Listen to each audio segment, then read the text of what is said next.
Mama, please, can you talk to me? Why are you protesting? Yes, we are protesting. Slow down. Because of the bastard acts that happened. And in this church on Sunday, God came to this church and scores of people were killed. Children, men, tender people, they were killed. These are market women. These are people who are bereaved. Their husband has died. Their children have died. And that is why they are here today to protest and to say that this has never happened in our world. We don't want war in our world. And we are cursing them. We are cursing them to their roots. Whoever those that did this one, that Lord will visit them. That Lord will visit them. Visit them with violence. Visit them with death. Visit them with endless back. In the name of Jesus. That is why we are here. We are here as women of our world. We are here.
Sorry, Mama, go. Sorry, Ma, go. Sorry.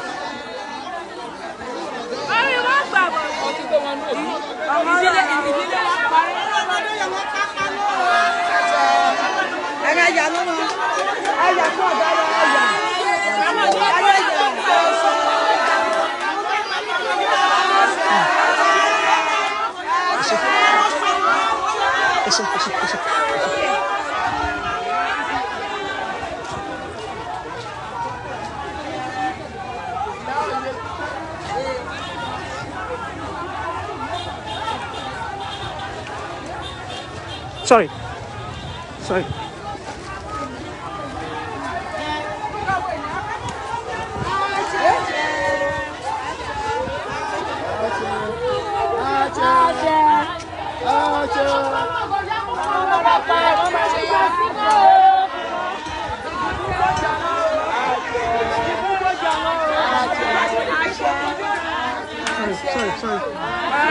Sorry.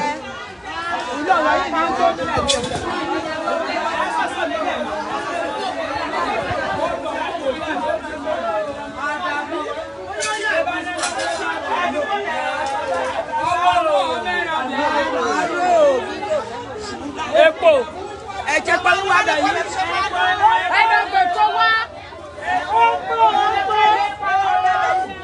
Ọbẹ̀ yìí yẹ kó bẹ̀ ìsẹ̀yìn.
Shift.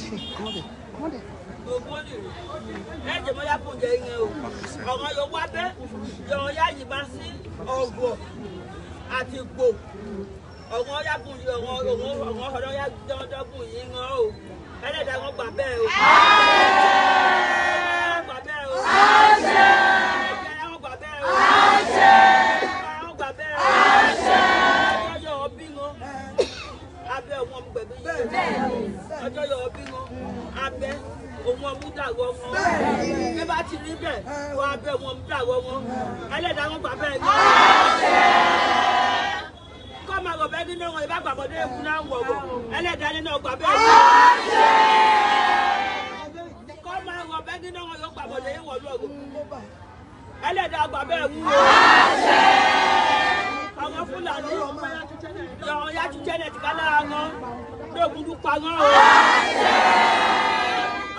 Come this way.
Mama, what team be on a verse? What are the verse for? What do we the verse for? They say they kill our people for this hour. They come all this time. If it be Paparam, we don't know them. If it be Philadelphia, we don't know who is them. They just came. They entered us. They believe to kill many of our women, many of our children. It's very painful, very annoying. That's why we are cursing them. We are cursing them. Okay, thank you.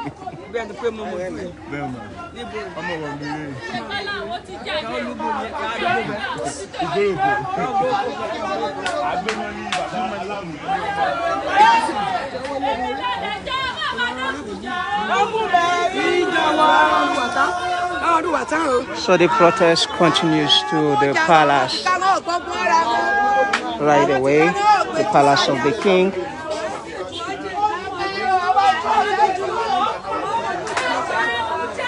And that is where we'll be heading next. We might not stay completely live, but we'll go try reach that area. So because now almost all the women for the market, they open their shops. So I just enter here and notice the shops they open, but they leave all the things so they open, come do protest because of the shooting and attack will happen for the church on Sunday. They converge more, they continue the protest.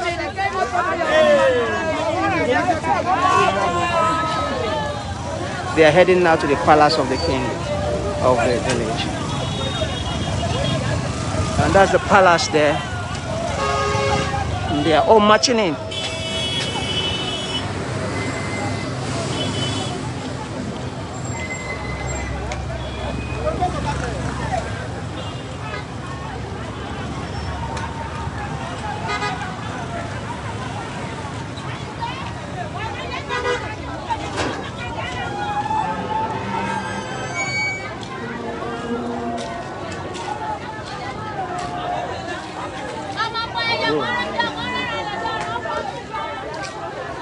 What are you doing here?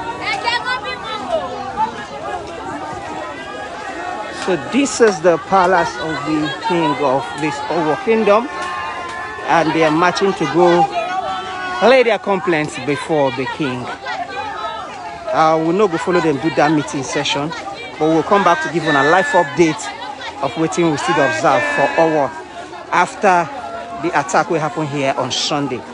Kokobi said the figures we don't receive so far, about 72 people were affected. For official figures, the government don't release. About 22 of them don't they confirmed dead, and about 50 the hospital. And these women, they don't come now, say they won't come drop their protest for the face of the king. So we'll thank all of you now join us.